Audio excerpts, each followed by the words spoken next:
Are you tired of self-doubt holding you back? Have you ever wished you could have the confidence to face your fears, go after your wildest dreams, and the tools necessary to live your best life? Hey there, amazing listeners. I'm your host and author of How to Grasp Confidence and Own Your Power. And I've made it my mission to help you break free from self-doubt and embrace confidence. Subscribe now and join us as we unlock the secrets to unshakable self-assurance. Let's dive in.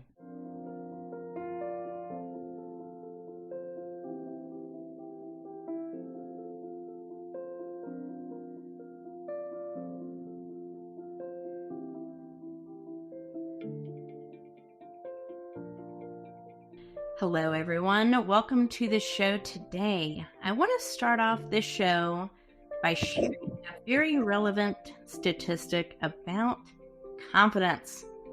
According to Psychologi today, estimated 80% of the world's global population, 85%, have a lack of self-belief. This is an incredibly relevant and pertinent topic to not hundreds of people, not thousands of people, not even millions of people.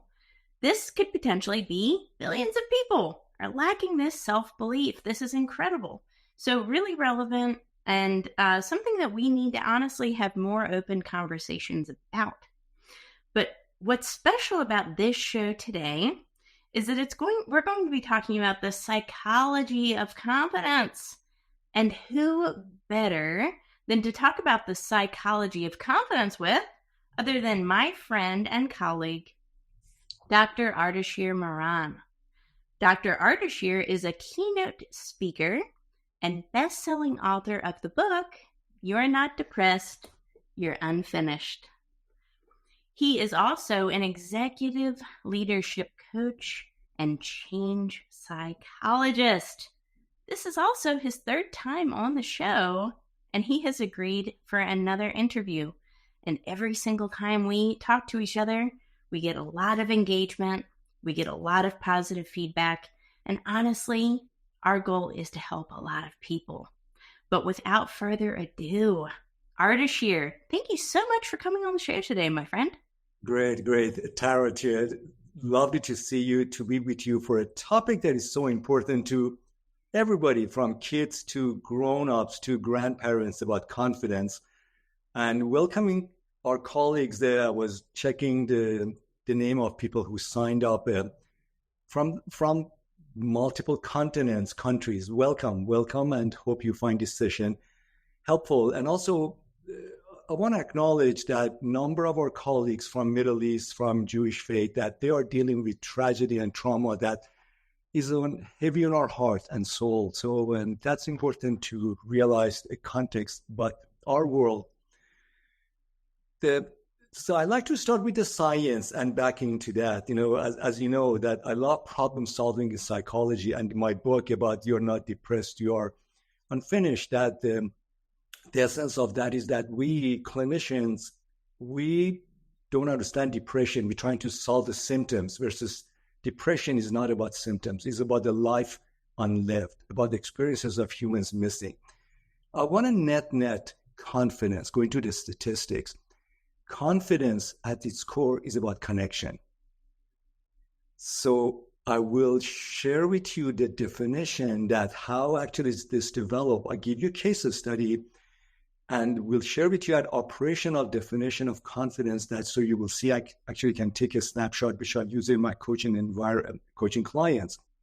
So the term confidence or self-worth or self-esteem came to prominence by the David Hume, British philosopher in 18th century. And the essence of confidence is from the Latin word, I'm looking at my note, is fiduciary, which means trust, faith, reliance, assurance. And when initially philosophers defined that, it was an individual creating a sense of trust and confidence in relationship to others. That you trust me, I trust you, we trust each other. There's a sense of benevolence and and caring for one another. That sense of confidence was established at that point. It was sense of interrelationships. As we got to 20th century and modern psychology, gradually confidence moved from connection to an individual and became a trait. So if I ask you, dear listeners, go to a bookstore, to social media, and get a picture of somebody showing confidence, probably you will come back with a picture of a woman or man looking great, looking confident, almost like a picture of Tara and myself. We try to look the part. We look self-assured. We love what we do. That, in fact, is what's the problem. We think about confidence of an alpha dog, I am here and I'm invincible. That's what's gotten us into trouble. We're trying to be invincible, to be strong. For me to be confident, I need to dominate you. Versus confidence is about interrelationships. I want to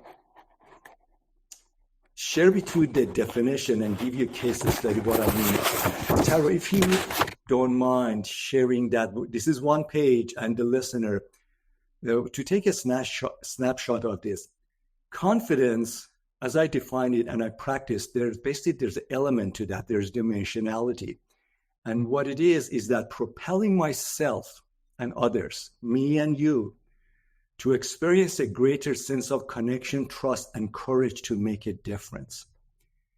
And has three components of connecting, elevating, and illuminating. And there are behaviors, construct under that I've been using that. So please take a snapshot of this and then let's remove it. So I want to guide you through that.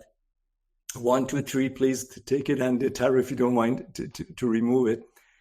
So confidence is only meaningful in relationship to others, quality of connection we have, and what are we trying to do. There's a purposefulness to that. There's a road to go to accomplish. So let me give you a case study, the client example that happened in April of this year. So I got a call from an HR business partner who knew me from years ago, said that we have a senior leader on succession planning to become a vice president. The great guy is in the Silicon Valley, which is about 5 miles from my house this way. And there's a problem with him. When he gets in front of the board members, he's in charge of the new product strategy. He gets tongue-tied, he gets hesitant, he loses his voice, and he becomes timid when he needs to lead the strategy. And the whole thing had blown up. 3 weeks ago, in front of the board members, he was presenting the strategy, and board members, as they were challenging him. And he was getting passive, not really talking about what's needed, holding his own. And basically his boss had to come in and close the session. So the manager of the client also got on the call later on, and he was keep saying the HR business partner was saying that he needs more confidence, more self-esteem, and the manager was saying that he needs more gravitas. That's very good language to use. So I went to see this individual, and I talked with him beforehand. I said that, tell me about that session, and I invited him that, can we go to that conference room that you give a presentation? Let me see you, the presentation you gave, walk me through that, and let's do this work together for me to observe this. So I met him, he's Eastern European, late 30s, incredibly intelligent. Like when he came to see me, they had a very fit, shirt, and you could see he's working out. I could see his, six pack, and really a strong person. So he had all the elements of a very confident body. We went to the conference room, and it was a long conference room. And I asked him, sit wherever you're sitting, giving your presentation, head off the table. And I asked him, where were some of the key leaders? They were sitting in the other side of the table. So I said, I'm going to go sit on the other side of the table, watch your presentation. And I brought my iPad, and I said, the practice is that you present and I record you 3 minutes. We'll stop. You and I watch the video. You tell me what you're seeing, and one tiny behaviors, we go playback. As he was getting to move toward giving a presentation, I noticed the following. So I want to give you some practices to notice when we're dealing with confidence or confidence being compromised. I noticed his eye contact was shifting. So I'm trained in trauma, in behavioral the analysis. And there's a quality, his eye contact with me became very flat. He was looking at me, but not really looking at me. And there's a hollowness for those of us on the call who trained in trauma work. You look at the person, but what you're looking at the person is that you're seeing, how am I responding to him? I notice he's looking at me, is almost saying that, am I doing okay? Am I doing right? Like you're trying to get feedback about how am I responding. So he's a tall guy, both of us 6 feet. He's a very solid guy. And notice his body bending forward. He's almost trying to make himself small. So that was giving me a clue that this is not about gravitas. This is about the self-perception, how I see myself. And as he started to talk, his language, his Eastern European, very boisterous, very strong voice, his language became monotone and flat. Basically, he was trying to make himself small, invisible, and he was moving to the space. And again, I'm going clinical here, space of shame. Shame, going to Brené Brown work. Guilt is that you did something wrong. Shame is that there's something wrong with you. So we did the 3 minutes, several around, and we sit around the table. And so he told me, so Ardeshir, what did you see? So the model you saw a few minutes ago, I said that, dear colleague and client, this is what I see is going on. And let me share with you. So I want to share with you, the listener, about a way to think about confidence. Confidence has 3 components, and they go hand in hand, not necessarily linear. The first one is that how do you show up at any moment? With your family, with your coworkers, with your neighbor, with your children. And the first thing is, how is your body, your presence show up? So if you go to social media, the work of Amy Cuddy, Cuddy, or Deborah Grunfeld from the Stanford University about body presence. How do you open your body? That, the way even like Deborah says that you sit in the room for men and women, put your arm on the chair and there open your body, your chest, your head. So you are really claiming your body. When body is present and is strong, your nervous system settles and trusts you. The moment you go like this, many of my clients, they show up for sessions like this, and I invite them, what are you seeing? Basically, you're in a space of timidity. That means you do not see yourself as strong.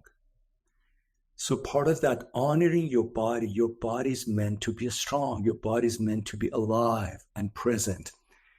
So number one. Number two, any situation with anybody requires a sense of connection first. So what that client was doing, as he told me, he entered to the room, to his laptop, turned the monitor on, start to go right to presentation. He was nervous. The better way was go into the room. There are board members, some of the board members and the senior executive. Go shake hand with them. Hey, how are you? Great to see you. We don't know each other. Smile, really human connection. So act of confidence starts with building connection. Simple greeting, skin to skin, shaking hands. See the other person smile. Connect with them because you are not delivering a show or content. You're talking human to human. You're building trust.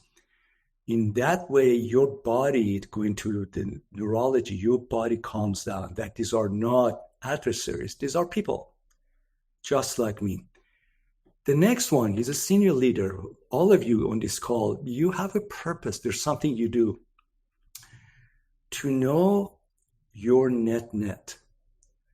No conversation is just shooting the breeze. Sometimes, we do that. But when you're in this professional setting, there's an element of edge. You have a point of view. Right now, I'm presenting a point of view to you. I'm not trying to sell you anything. I'm not trying to convince you. I share with you what I believe in. So there, and I want to make sure I'm clear, I'm logical, and I convey both the facts and my belief to you. That's what I'm doing right now. Then there's an element, both edge and judgment. Judgment is that, why do you need to listen to me? That why this idea matter? What is the business case? So there's a logical and a more, if we do A, B will lead to C, that I'm trying to build my business case. So whenever you present something, you negotiate, you talk to a friend, there's an element of edge and judgment that is involved. And this is through your own voice, through your body, through your storytelling, and through your hand gesture. So people can follow where you stand. The third element is about illuminating. Illuminating is that you're showing a way. You're guiding a path. That's about confidence. And that there's a two element, yin and yang go together. There's an element of conviction is not your, like the hammering a point of view.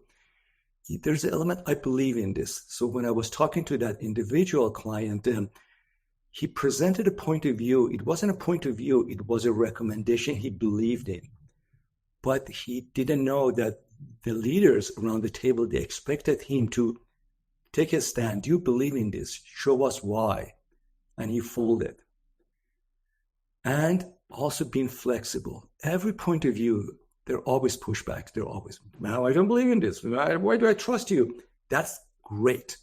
That is great. So be open to take pushback, bring it in, enhance it, and move forward versus say that, I don't know what to do. So the work we did, it was inside out with this client. Find your body, find your stance, and know your point of view. And then where do you want to take the people and on the journey? And we did this in a 3 minutes increment, practice. Something that came up is the whole notion of false self. This is very important. What this individual, I talk about Eastern European, he came from the company's European office to the US. He had the heavy accent. At times it was hard to understand him. And he was a rising star, very ambitious. He came here and he was sitting, as he said, with other alpha dogs. It was basically engineering male culture. And he was getting intimidated with other Western European or American colleagues. And he was getting his own childhood criticism, the tongue lashing by his own dad, which was in military, was coming up. He basically was losing his voice. So what he was doing, he was trying to be like those other American colleagues, that he was trying to be like them and play a role versus his role. So that was a false self, that to be successful, you need to be certain ways. That's the reason he was exercising like crazy every day to really build muscle, that this is how you're successful in America. That's so a sense about who you really are. And the work that I invite you, if you're interested in false self, by psychoanalyst Alice Miller, who talks about the childhood imprints and childhood trauma, that how all of us, as a way to be loved, accepted, or not hurt, we trust and adopt what are be told. Be this way, be a good girl, be a good boy, don't raise your hands, don't put your hands down. We become what we need to do to survive, to get by. We get to a certain level, usually after early 30s, start realize those behaviors are not me. I'm different. For example, some of you who've seen me over the years, I am different because I found me, my voice, what I'm supposed to do on this earth. This is about finding your rhythm, how you are. And it's not about emulating somebody else. It's about what's your message? What is your passion? What is your conviction? And bring your body, your entire essence into the conversation to connect, to build trust. So together we get something done, move the cause forward.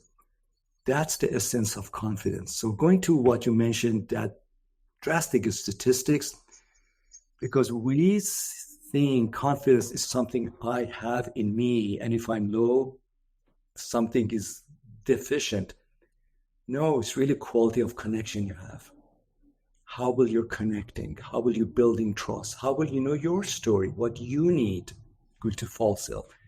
And how in that context of connection, work, family, community, place of worship, you get something done for the betterment of everybody and yours included. So Tara, please ask question, push back, and I know you're expert in this area. Bring your perspectives. Wow, so many gold nuggets, but you're describing a lot of things that I'm really passionate about. One of them is public speaking, right? So I completely relate to that Eastern European client you were helping, because I was once the same way. And guess what? I had childhood trauma as well. But the things that you're talking about, and we did not prepare this, as in I didn't know that you were going to be talking about these things, because this is part of what I've helped myself get on stage and how I've helped myself get comfortable, and now how I help clients as well.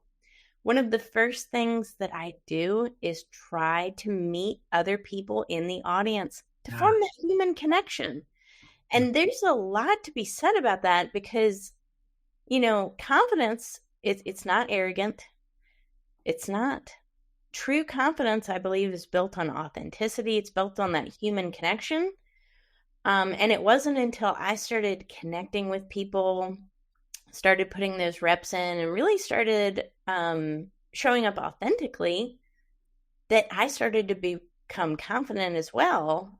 But, connecting with others on a real soul level too, not just having, very shallow conversations with people, but having, deep conversations with people. Really forming human connection is so important. But another thing that you said is really important: nonverbal human communication. Oh my gosh, nonverbal communication is huge. How much of our communication is nonverbal? It's a lot, right? And then if we have shrinking communication, then it's going to signal to other people that we're lacking confidence. And you know what? It also doesn't build trust. Yeah. That's right. Important. That's right. It builds that foundation of trust with somebody else. So if you're a public speaker and you're on stage and you're not confident, and your body language is not confident, it's going to signal to your audience that you're not an expert. Yeah, that's right. That's right. That's so well said. And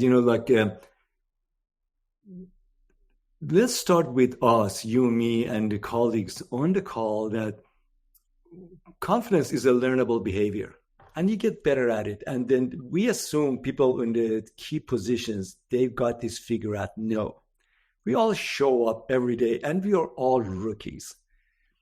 So I talked about the quality of eye contact, that the eye contact, that when I'm with you, shake hand with you, or when I'm presenting, I see you looking at me. And many people look to see that, do you like what I say? Are you criticizing? And I try to say, are you looking at me? Or are you just smiling or not smiling? So we then modulate our response or presentation based upon that, versus I have a message to share. Let me share my message. Then I invite your feedback, your comments. The other thing that pay attention to, I also mentioned the body posture, is the quality of voice.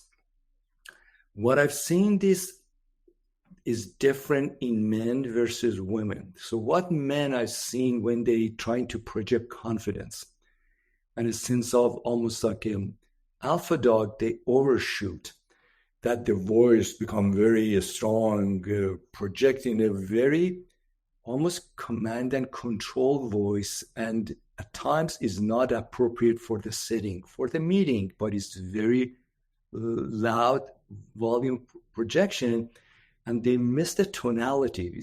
Every sentence has a beginning, has a high point, then you drop to be in the moment versus I need to take command. They see confidence as command. So part of that, when I do those kind of work with those individuals, ask them, the client, saying that, how are you feeling in your body right now? Bring them to the body. What are you sensing?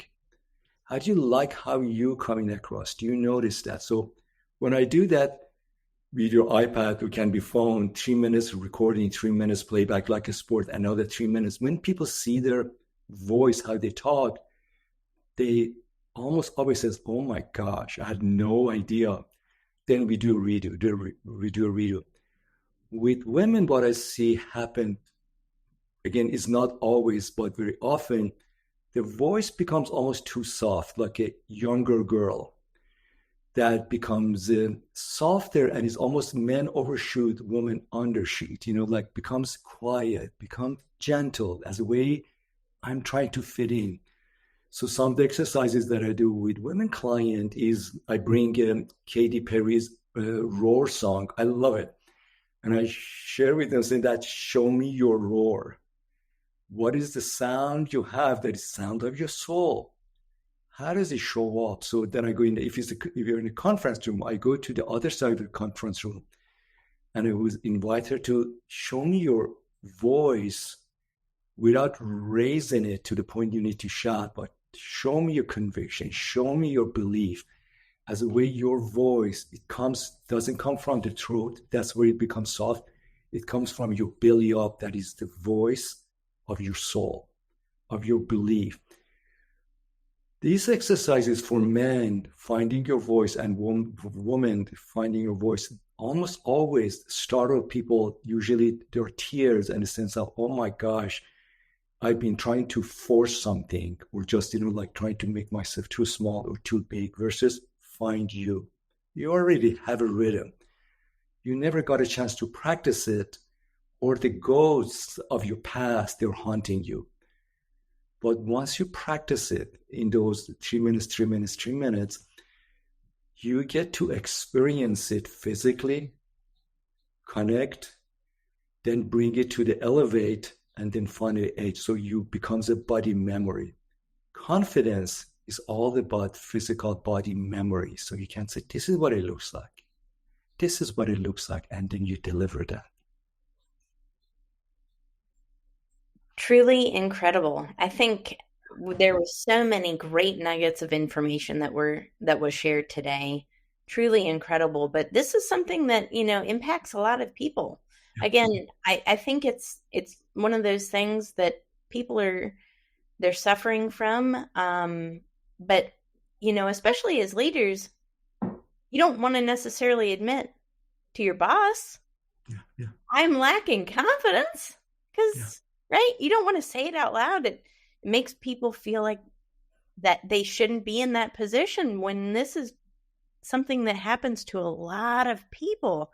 This is not an isolated incident, right? There's a lot of people that can benefit from this type of training and education and coaching and development. And it makes really good people great. Yeah, that's right.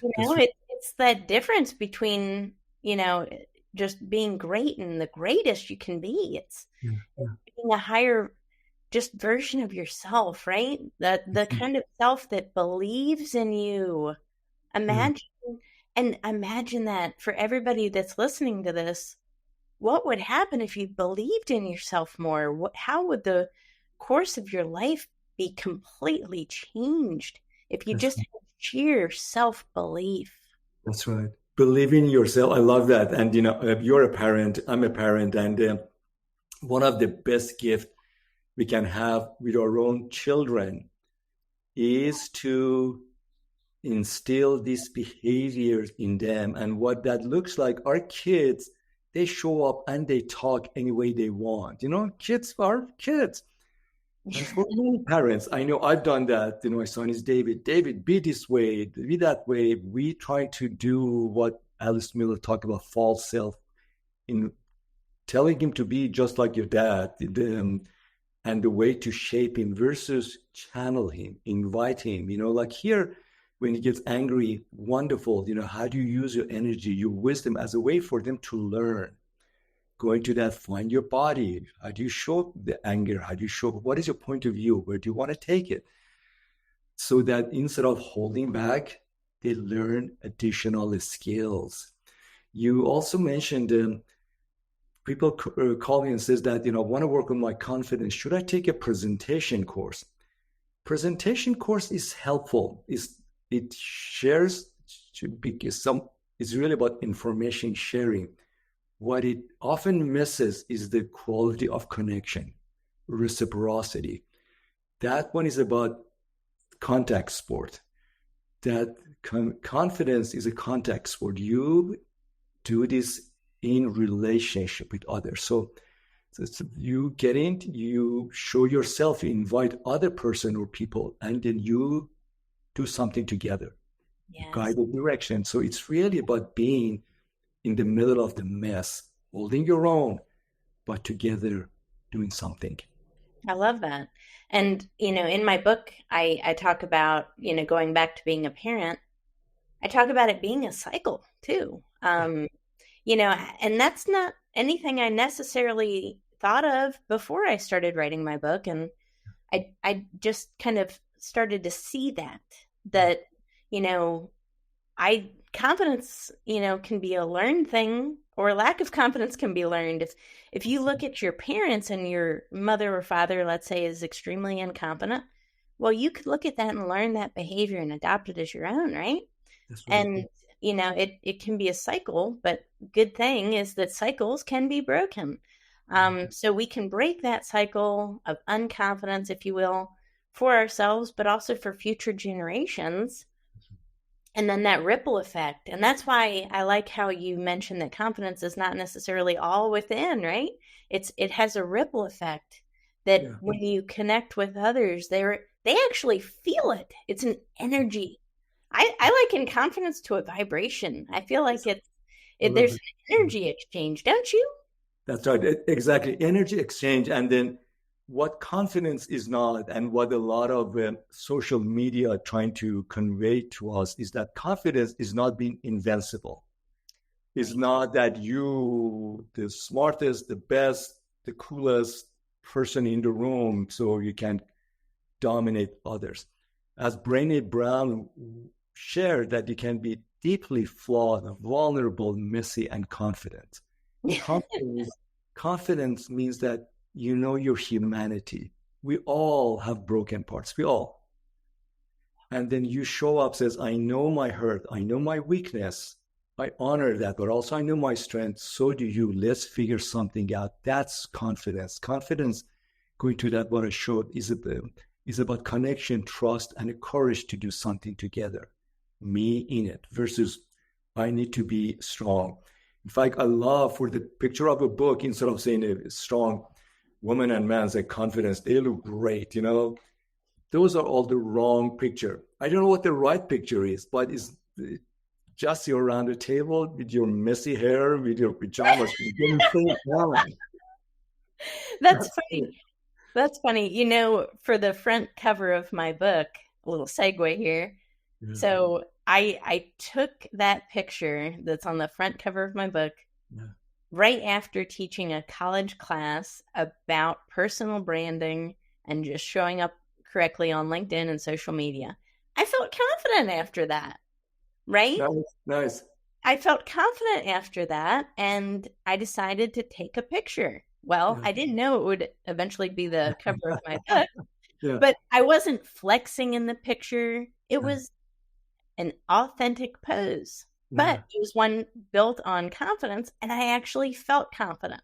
Yeah. So my hope was that people looking at the cover would also feel my confidence. Yes. And it worked. Yeah, that's beautiful.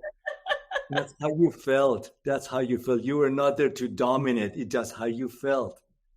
That's right. That's right. In fact, I invite folks who are on this call, send us to Taro and me the picture of you that you feel in your confidence. I have a picture in one of my LinkedIn post 2 months ago. I'm sitting behind the kitchen table writing, which that's where I sit, and I have my beanie on.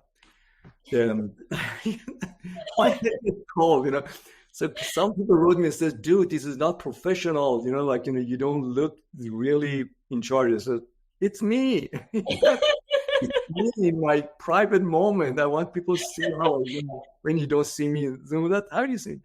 And I felt good about it. And other people wrote, "I love that." So we all have a way of we see ourselves. When you see yourself, you show like that. That's how you allow and invite others to be themselves. I love that. Show up with authenticity. Right. That's such a key. Not many things build confidence than just aligning with who you naturally are. And guess what? It's a lot less work than That's trying right. to fit into some mold of somebody else, right? That's And right. part of that is just identifying what your goals are, what your version of success is, and not living up to somebody else's mold That's and right. standards, right? Yeah, just like a LinkedIn member wrote, oh wait, but it's moving, says that my most confident pictures are of me laughing and having fun. Yes, yes, this is exactly it. You being you, allow others to be themselves, and that's how we make magic happen. Mhm. Yes. Absolutely. I know Yep. the feeling. Yeah. Yep. This is not about fake anything. What Yeah. we're talking about is real problems for real people that solve, issues. And that's what I wanted to do today. And I think we accomplished that. But it's not about fake. It's not about arrogant. It's not about pretending to be somebody else. Yeah. This Yeah. is about aligning with your most authentic self Yeah. and just taking steps to constantly, connect with others and learn about ourselves and how we can get ultimately to that best version of ourselves. But Dr. Absolutely. Ardeshir, I love it. Thank you Yeah. so much for this Yeah, beautiful. yeah, just like I want to give a challenge to folks. So people who work with me, clients and patients, they know this. We end all of our session with the following 3 practices. So I invite all the listeners to do the following as a way to move toward your confidence, the high level of confidence. Just think for your next hour. You don't have to make it. Don't make it next hour. Do the following. Whenever there's an interaction, a meeting, or a Zoom calling, the following. One is that be present, ground yourself, breathe, find your base, find your seat, be present. Number 2, for whatever purpose of that interaction, conversation is, speak your truth. Speak your truth. Your truth could be at times, if it's me, many times, is the worst idea in the room, but is your truth. Find a way to say it so you heard. The moment we hold back our truth, we lose confidence and being in the moment. Be present, speak your truth. Again, you can work to how to make your truth be heard. The third one is that be open to whatever unfolds. Confidence gets messy when we go there trying to crush it. The alpha dog trying to say, you listen to me because I'm doctor, executive, so on. Their confidence is a contact sport. You have a great idea, others have a great idea, and the meaning of the moment is different. Whatever needs to happen to get something done, follow the wisdom of the moment. Be present, speak your truth, and be open to whatever unfolds.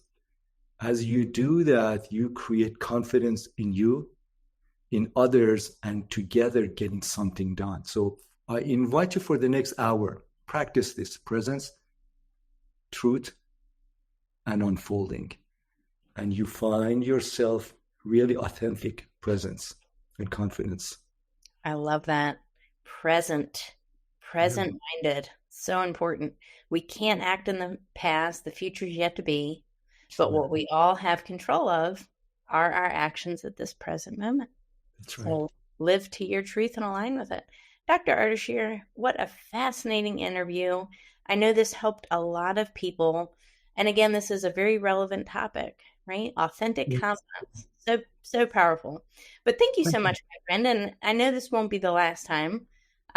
So yes, I'd love to have you Thank back on you. the show again. But until the next time, thank you for everyone who tuned in to the show today, and we will catch you on the next episode. Take care. Thanks, everyone. And that's a wrap for this episode of Grasp Confidence. Thank you for joining me today and investing in yourself. Remember, building confidence is an ongoing journey, and each step you take brings you closer to the empowered, fearless version of yourself that you were born to be.